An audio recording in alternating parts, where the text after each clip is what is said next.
Assalamualaikum warahmatullahi wabarakatuh. Perkenalkan, nama saya Doni Albert Kusuma, NPM 1921010147, Prodi Hukum Keluarga Islam. Di sini saya akan menjelaskan materi hukum perdata internasional untuk memenuhi tugas ujian akhir semester. Langsung saja ke materi yang pertama dari kelompok 1, yaitu pengertian hukum antar tata hukum. Hukum perdata internasional adalah keseluruhan kaidah-kaidah, asas-asas yang mengatur hubungan atau persoalan yang melintas batas-batas negara antar negara dengan negara serta negara dengan subjek hukum. Hukum nasional adalah hukum yang berlaku dalam suatu negara tertentu. Hukum nasional Indonesia merupakan campuran dari sistem hukum Eropa, hukum agama dan hukum adat. Contohnya, seseorang warga negara Indonesia berkontrak dengan orang asing. Seseorang warga negara membeli dari negara lain. Dua orang warga negara mengatur jual beli tentang suatu pabrik yang diimpor dari luar negeri. Itu semua adalah hubungan-hubungan sehari-hari. Hubungan-hubungan perdata tetapi yang bersifat internasional, yang mempunyai hubungan-hubungan internasional. Dari kelompok 2, yakni titik pertalian primer. Titik pertalian primer atau yang bisa disebut dengan TPP ialah hal-hal dan keadaan-keadaan yang melahirkan atau menciptakan hubungan HPI. Karena terdapat titik-titik pertalian primer ini, lahirlah hubungan-hubungan hukum perdata internasional. Apabila tidak ada titik pertalian primer, maka hubungan hukum bersangkutan tidak merupakan hubungan hukum perdata internasional, melainkan hubungan intern belaka. Yang merupakan titik pertalian primer adalah keluarga negaraan, domisili, tempat kediaman, tempat kedudukan, badan hukum, dan pilihan hukum dalam hubungan intern. Sedangkan titik pertalian sekunder TPS yaitu merupakan titik pertalian yang menjawab hukum mana yang dipakai dalam menghadapi persoalan HPI, atau alat yang menentukan hukum yang berlaku dalam persoalan HPI disebut juga sebagai titik taut tertentu. Yang merupakan titik pertalian sekunder TPS ialah titik pertalian sekunder dalam bidang kontrak. Keberlakuan hukum didasarkan pada tempat di mana dikirimkan jawaban atas penerimaan penawaran leg loci contractus. Keberlakuan hukum didasarkan pada tempat di mana jawaban atas penerimaan penawaran diterima leg loci solutus. Dari kelompok 3, prinsip kewarganegaraan dan prinsip domisili. Stelsel atau aliran HPI di negara-negara dunia saling berbeda dalam menentukan status personil seseorang, baik warga negara maupun warga negara asing. Sebagai negara menganut prinsip kewarganegaraan di mana status personil WN dan WNA ditentukan oleh hukum nasionalnya masing-masing. Sebaliknya, sebagian lagi menganut prinsip domisili yang menentukan status personil seseorang ditentukan oleh hukum yang berlaku di domisilinya atau di teritorialnya. Prinsip nasionalitas atau kewarganegaraan banyak dianut oleh negara-negara Eropa kontinental, diantaranya Prancis, Italia, Belgia, Belanda, Indonesia, Rumania, Bulgaria, Finlandia, Yunani, Hungaria, Polandia, dan Portugal. Prinsip domisili banyak dianut oleh negara-negara Anglo-Saxon, diantaranya semua negara-negara bekas jajahan Inggris yang menganut sistem common law. Prinsip nasionalitas yang beritik berat pada segi personalia menentukan bahwa hukum-hukum yang berhubungan dengan status seseorang WN atau WNA erat hubungannya dengan orang-orang tersebut. Oleh karenanya, hukum nasional orang tersebut yang ditentukan oleh kewarganegaraan melekat dan mengikuti kemanapun seorang pergi. Latar belakang prinsip ini menghendaki warga negaranya yang mengembara ke luar negeri sedapat mungkin tetap tunduk kepada hukum mereka sendiri. Prinsip domisili bertitik berat pada segi teritorial, menentukan bahwa semua hubungan-hubungan yang berkaitan dengan soal-soal perorangan, kekeluargaan, warisan, atau status personil yang ditentukan oleh domisilinya. Oleh karenanya, prinsip ini menentukan bahwa setiap orang yang berada di dalam wilayah suatu negara dianggap tunduk pada hukum tersebut. Latar belakang prinsip ini terutama negara-negara muda seperti Amerika Serikat yang banyak imigran bertujuan agar para imigran tunduk pada hukum perdata dari negara yang baru dibangun itu. Indonesia berdasarkan pasal 16 AB Algemene Bepelingen menganut prinsip nasionalitas bahwa terhadap warga negara Indonesia, Hindia Belanda yang berada di luar negeri berlaku hukum nasionalnya sebagai status personal mereka. Hal ini diinterpretasikan secara analogi terhadap WNA yang berada di Indonesia. Yang selanjutnya kelompok 4, penunjukan kembali Renvoy. Renvoy adalah penunjukan kembali kepada hukum yang semula menunjukkan sebagai hukum yang harus diterapkan.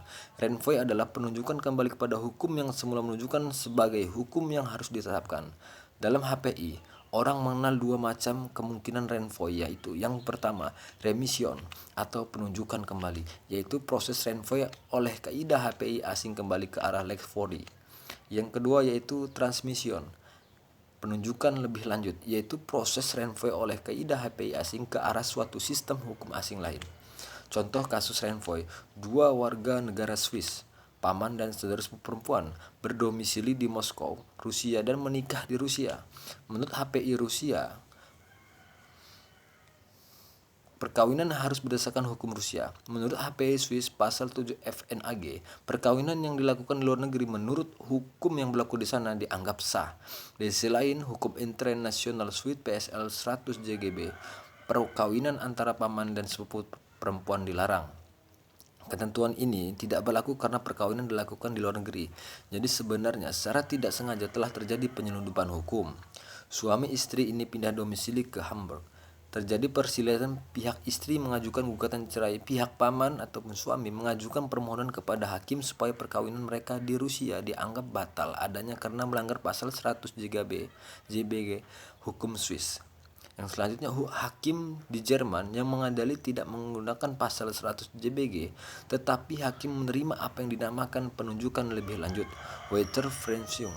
HPI Jerman berdasarkan prinsip nasionalitas menyatakan hukum nasional WN Swiss yang berlaku bagi WN Swiss tersebut, termasuk penunjukan HPI Swiss pasal 7 FNAG yang menunjukkan lebih jauh pada hukum di mana perkawinan dilakukan hukum Rusia, maka hakim Jerman menganggap perkawinan sah dan penunjukan lebih jauh diterima dalam praktek HPI Jerman.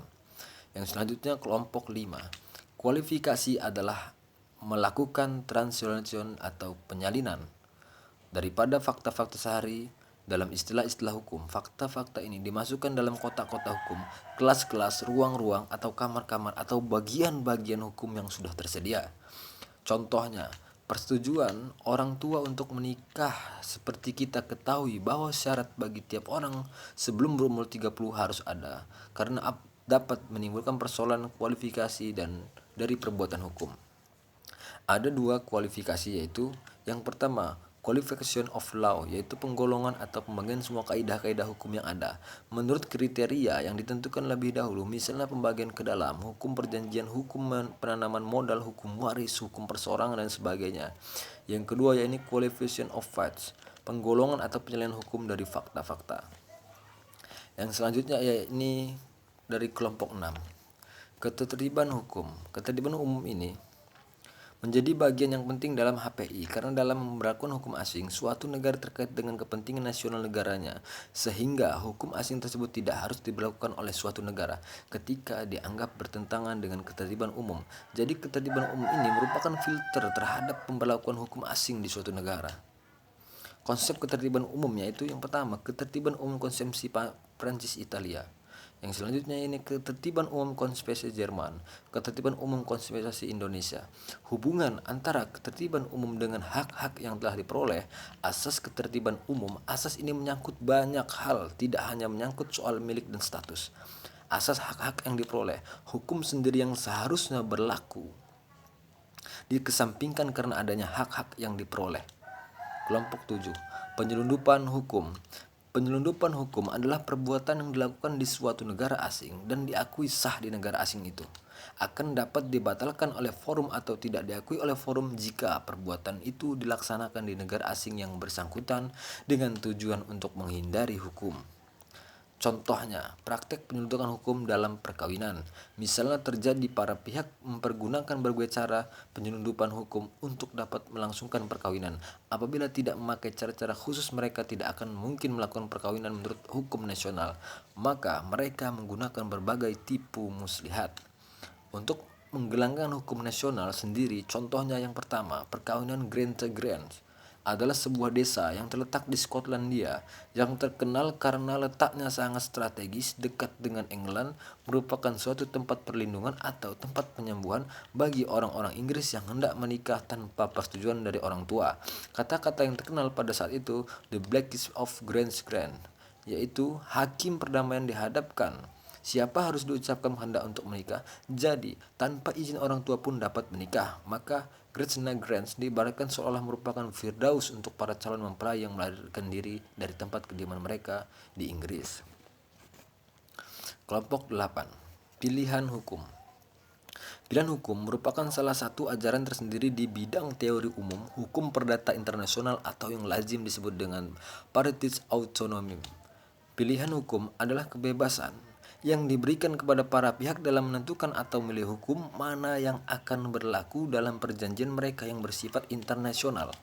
Adapun contoh paling cocok untuk menggambarkan apa yang diartikan dengan pilihan hukum itu, para pihak dalam suatu kontrak bebas untuk melakukan pilihan. Mereka dapat memilih sendiri hukum yang harus dipakai untuk kontrak mereka. Para pihak dapat memilih hukum tertentu. Mereka hanya bebas memilih, tetapi mereka tidak bebas untuk menentukan sendiri perundang-undangan. Macam-macam pilihan hukum. Ada 4 macam pilihan hukum yang dikenal dalam pembacaan hukum perdata internasional, yakni yang pertama pilihan hukum secara tegas, yang kedua pilihan hukum secara diam-diam, yang ketiga pilihan hukum yang dianggap atau yang disebut juga presumptio iuris, pilihan hukum secara hipotesis. Batas-batas dalam pilihan hukum. Yang pertama, pilihan hukum tidak boleh bertentangan dengan ketertiban umum, public policy.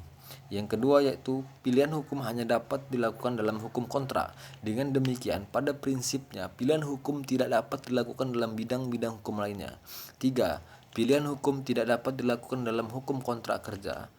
Kontrak kerja dianggap mempunyai hubungan yang erat dengan perundang-undangan sosial ekonomi suatu negara sehingga tidak dapat diserahkan pada para pihak untuk memilih hukum lain. Dengan menyampaikan hukum tenaga kerja dari negara di mana pekerjaan berdasarkan kontrak harus dilangsungkan. Yang keempat, pilihan hukum tidak boleh bertentangan dengan ketentuan-ketentuan hukum perdata yang bersifat hukum publik. 5. Pilihan hukum juga tidak dapat bertentangan dengan aturan-aturan hukum yang menyangkut lalu lintas devisa, aturan-aturan mengenai ekspor, aturan-aturan pengendalian dan pembatasan ekspor. Yang keenam, pilihan hukum juga tidak boleh menjelma menjadi penyelundupan hukum. Yang selanjutnya kelompok 9, hak-hak yang telah diperoleh. Dalam HPI, hak-hak yang diperoleh dipakai untuk mengedepankan bahwa perubahan dari fakta-fakta tidak akan mempengaruhi berlakunya kaidah yang semula dipakai. Contohnya, seseorang dianggap dewasa menurut ketentuan negara, kemudian menjadi warga negara yang menentukan batas kedewasaan secara berlainan hingga orang bersangkutan menurut hukum yang belum cukup umur. Menurut HPI, dari negara baru bersangkutan ia tetap dewasa dan diterima oleh prinsip tentang hak-hak yang telah diperoleh. Misalnya, suatu benda bergerak terletak di wilayah Bali dan kemudian dibawa ke negara Australia. Bagaimana dengan hak milik dari Australia yang telah diperolehnya tatkala ia dan benda bersangkutan tersebut berada dalam wilayah Bali? Kelompok 10. Persoalan pendahuluan. Keputusan terakhir dari suatu persoalan HPI yang diajukan di hadapan hakim suatu negara tergantung dari pemecahan terlebih dahulu daripada suatu persoalan lain. Persoalan inikah yang dinamakan persoalan pendahuluan? Persoalan pendahuluan yang harus dibedakan dari persoalan bagian Neverfrag adalah persoalan HPI yang mengenai hukum material manakah harus dipergunakan atas suatu hubungan hukum yang dalam peristiwa tertentu nampak sebagian bagi daripada keputusan hukum mengenai persoalan pokok walaupun dalam sistem HPI dari forum. Hal ini berdiri sendiri. Contohnya dalam perkawinan bukan Grezani dari janda Junani misalnya. Kita menghadapkan persoalan HPI tentang warisan. Menurut HPI Indonesia, warisan diatur menurut hukum nasional si pewaris. Seorang warga negara Yunani telah meninggal di Indonesia dan meninggalkan harta benda, maka persoalan warisnya harus didasarkan menurut hukum Yunani. Ia telah menikah dengan seorang perempuan, bukan Yunani. Perkawinan mana yang dilangsungkan di luar negeri dan hanya diadakan pegawai catatan sipil belaka tanpa di gereja menurut hukum Yunani, perkawinan demikian adalah tidak sah. Kalau dipakai hukum Yunani, maka sang janda tidak akan menerima apa-apa. Sebaliknya, jika dipakai hukum Indonesia, maka perkawinan tersebut adalah sah. Kelompok 11, penyesuaian. Pengertian-pengertian dalam sistem hukum berat tak selalu dapat dimasukkan ke dalam sistem hukum adat, hukum Islam dan sebaliknya. Karena Pentingnya persoalan ini untuk sistem hatta Indonesia terutama intern di samping SDN telah kita perhatikan dengan seksama. Jika harus dipergunakan hukum lain daripada hukum awal, maka acap kali terjadi kesulitan yang disebabkan karena timbulnya pertentangan-pertentangan kaidah. Lebih banyak kemungkinan untuk memakai kaidah intern asing. Lebih besar kemungkinan untuk timbulnya persoalan penyesuaian. Contoh, adopsi dalam penyesuaian misalnya di negara Nederland. Disyaratkan bahwa sebelum dapat dilangsungkan, pihak orang tua yang hendak mengadoptir sudah terlebih dahulu menjadi wali dari anak. Dalam hubungan perdata internasional, syarat ini diacap kali menimbulkan persoalan-persoalan penyesuaian. Konsep-konsep BW tidak dapat begitu saja dipakai untuk hubungan-hubungan HPI yang hanya mungkin ialah untuk melakukan tinjauan secara konkret dari tiap peristiwa dan persoalan yang timbul. Dalam tiap perkara HPI, seolah-olah secara konkret terjadi suatu tegangan antara pengertian BW dan hubungan yang berada di bawah hukum asing bersangkutan, yang belakangan ini seolah-olah mendesak supaya dapat dimasukkan pula dalam konsepsi hukum awal hakim. Dengan lain perkataan, tiap kali bila mana konsepsi-konsepsi hukum perdata kita harus dipergunakan dalam hubungan internasional, maka perlu diadakan suatu penggeseran, suatu pengeluasan daripada artinya itu dalam hubungan internationalibus, maka perwalian, adopsi, perkawinan otentik memperoleh isi yang lain daripada hubungan intern belaka. Kelompok 12, timbul balik dari pembalasan. Timbal balik mempunyai suatu lingkungan berlaku yang umum, yakni diberlakukan terhadap seluruh luar negeri, terhadap semua negara-negara asing. Sebaliknya, pembalasan dibatasi terhadap negara tertentu yang secara melawan hukum telah melakukan perbuatan yang harus dibahas. Dengan demikian, dapat dikatakan bahwa pembalasan ini tidak demikian luas lingkungannya berlaku. Perbedaan antara syarat timbal balik dan pembalasan ini dapat dilihat pula misalnya dalam cara tampil ke mukanya. Timbal balik menghendaki terlebih dahulu pembuktian daripada adanya persamaan oleh negara asing yang bersangkutan dan baru setelahnya itu diberikan persamaan. Tetapi sebaliknya, pada pembalasan lebih dahulu terjadi persamaan yang dihentikan apabila dibuktikan kelak adanya perlakuan yang tak sama oleh negara asing yang bersangkutan. Jadi, antara kedua pengertian ini dapat suatu pembedaan dalam waktu timbulnya. Ada dua bentuk formil dan material. Ada dua bentuk tertentu untuk tampilnya syarat timbal balik formil ini. Yang pertama, asimilasi dengan warga negara sebagai contoh dapat ditunjuk di sini misalnya pasal 3 dari AB yang menentukan bahwa pada prinsipnya, yakni selama tidak ditentukan berlainan hukum perdata, sipil dan dagang untuk orang asing dan warga negara adalah sama. Jadi di sini orang asing dipersamakan hak-haknya dan kewajiban-kewajibannya seperti warga negara sendiri. Klausula bangsa yang paling diutamakan. Misalnya Republik Indonesia mendatangani persetujuan dengan Jepang, di mana ditentukan bahwa WN kedua negara akan diperlakukan seperti Alliance of the First. Hal ini berarti bahwa WNI di Jepang akan menikmati hak dan keuntungan-keuntungan tidak terkurang dari warga negara lain mungkin menerima di Jepang. Sebaliknya pun WN Jepang di Indonesia akan menikmati hak perdata yang tidak kurang daripada hak yang diberikan kepada bangsa maupun orang Indonesia. Timbal balik material tetap diatur secara terperinci. Contoh dari Reciprocity Trade Contract ini misalnya kita saksikan dalam hal syarat Kyoto bahwa seorang asing akan menikmati di Perancis hak perdata yang sama seperti juga telah atau akan diberikan kepada warga negara Perancis dalam negara bersangkutan. Kelompok 13, pemakaian hukum asing. Pemakaian hukum asing tidak hanya hukum asing yang tertulis atau perundang-undangan saja, melainkan juga hukum tidak tertulis, yaitu hukum kebiasaan, jurisprudensi, dan doktrin atau pendapat para ahli hukum dari negara yang bersangkutan. Pemakaian hukum asing dalam HPI dapat dikelompokkan sebagai berikut. Yang pertama, hukum asing dianggap sebagai hukum regulation. Hukum asing dianggap sebagai fakta regulasi. Hukum asing dianggap sebagai bagian hukum nasional, Treaty Convention. Contohnya, kasus Yakos Oil Co. adalah perusahaan yang didirikan berdasarkan hukum negara Rusia dinyatakan pailit di Rusia namun mempunyai aset di negara New York. Kurator mengajar aset di New York dengan melakukan permohonan terhadap hakim New York setelah dinyatakan tidak bertentangan dengan Public Policy Amerika Serikat. Hakim New York mengabulkan permohonan kurator yang menjelaskan putusan pailit dijatuhkan di negara Rusia dijalankan di wilayah New York beserta akibat hukumnya. Mungkin itulah pembahasan secara rinci ataupun rangkuman daripada kelompok 1 sampai dengan kelompok 13 yang bisa saya sampaikan. Wabillahi taufik wal hidayah. Wassalamualaikum warahmatullahi wabarakatuh.